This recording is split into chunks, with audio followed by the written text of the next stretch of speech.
Hello সবাইকে, সবাই কেমন আছেন? হঠাৎই মোমো খাওয়ার জন্য খুব ইচ্ছে হচ্ছিল, তাই যেমন ভাবনা তেমন কাজ।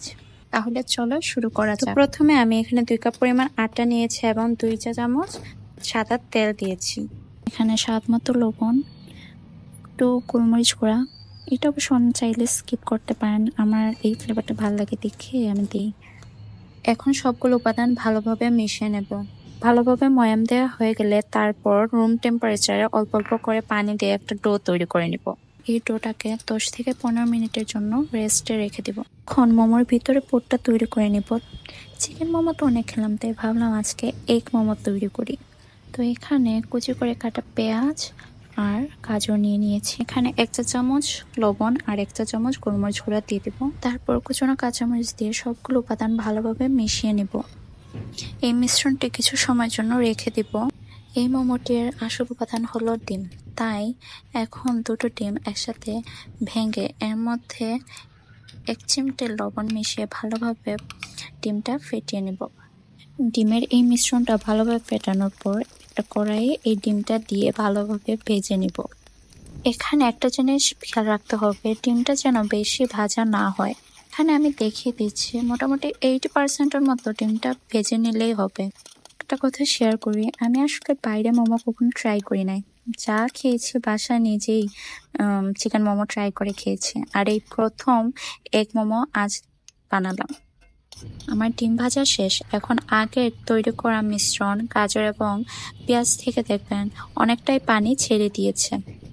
যতটুকু পারা যায় এখান থেকে ভালোভাবে পানি ঝেড়ে ফেলবো। হাফ টিস্পুন আদা বাটা এবং রসুন বাটা দিয়ে সমস্ত উপাদান ভালোভাবে মিশিয়ে নিব। মেশানো হয়ে গেলে এর মধ্যে আগের থেকে ভেজে রাখা ডিম আর 1 টিস্পুন হট টমেটো কেচাপ দিয়ে দেবো এবং সমস্ত উপকরণ ভালোভাবে মিশিয়ে নেব। আগে তৈরি করে রাখা ডোটা প্রায় 10 মিনিট রেস্টে রাখার পর অনেকটাই স্মুথ এবং সফট হয়ে গিয়েছে। এখন এই ডো থেকে ছোট ছোট করে লেচি করে নেব। আর খেয়াল রাখতে হবে যে সবগুলো লেচির জন্য একই সাইজের হয়। এই লেচিগুলো থেকে আমি এখন লুচি বানিয়ে নেব। আমি দেখিয়ে দিচ্ছি লুচিগুলো যেন বেশি পুরুত্বের না হয়। আমি এখানে লুচিগুলো এক এক করে পাতলা এবং ছোট করে তৈরি করে নিয়েছি।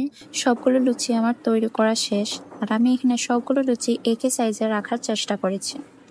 এবার আমি রুটিটা ঠিক মাঝখানে দিয়ে দিচ্ছি ডিমের এই পুরটা।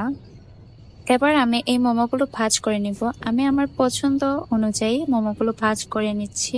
আপনি চাইলে আপনার পছন্দ অনুযায়ী মোমোগুলো ভাজ করে নিতে পারেন। আমি আমার সুবিধা অনুযায়ী এইভাবে মোমোগুলো ভাজ করে নিচ্ছি। আমি এখানে আরেকবার দেখিয়ে দিচ্ছি। প্রথমে আমি এখানে পানি লাগিয়ে নিলাম এবং আমার পছন্দ অনুযায়ী এখানে ছোট ছোট করে একটা ভাজ দিয়ে দিচ্ছি। আপনি একটু ভালোভাবে লক্ষ্য করলেই বুঝতে পারবেন যে আমি কিভাবে তৈরি করছি। যেহেতু আমি প্রতিদিন মোমো বানাই না, তার কারণে তেমন একটা পারফেক্ট নাও হতে পারে, তবে দেখতে কিছুটা মোমোর মতো হলেই হলো। এইভাবে আমি সবগুলো মোমো এক এক করে তৈরি করে নিয়েছি। সবগুলো মোমোই আমার তৈরি করা শেষ। আজকে আমি এই মোমোগুলো তৈরি করার জন্য কোনো স্টিমার ব্যবহার করব না। আমি এখানে একটা কড়াই নিয়ে তার মধ্যে আগে পানি দিয়ে দিয়েছিলাম এবং তার উপর আরেকটা স্টিম করার জন্য কড়াই দিয়ে এর মধ্যে সবগুলো মোমো একসাথে দিয়ে আমি ঢাকা দিয়ে দিয়েছি। আমি এই মোমোগুলো 8 থেকে 10 মিনিটের জন্য ভাপে রেখেছিলাম। দেখতেই পাচ্ছেন আমার মোমো তৈরি করা হয়ে গিয়েছে। এভাবে কম জিনিস দিয়ে বাসায় খুব সহজেই মোমো তৈরি করে নিতে পারেন। আজ এই পর্যন্তই। আপনারা অবশ্যই জানাবেন আপনাদের এই ভিডিওটা কেমন লেগেছে। থ্যাংক ইউ, সবাই ভালো থাকবেন।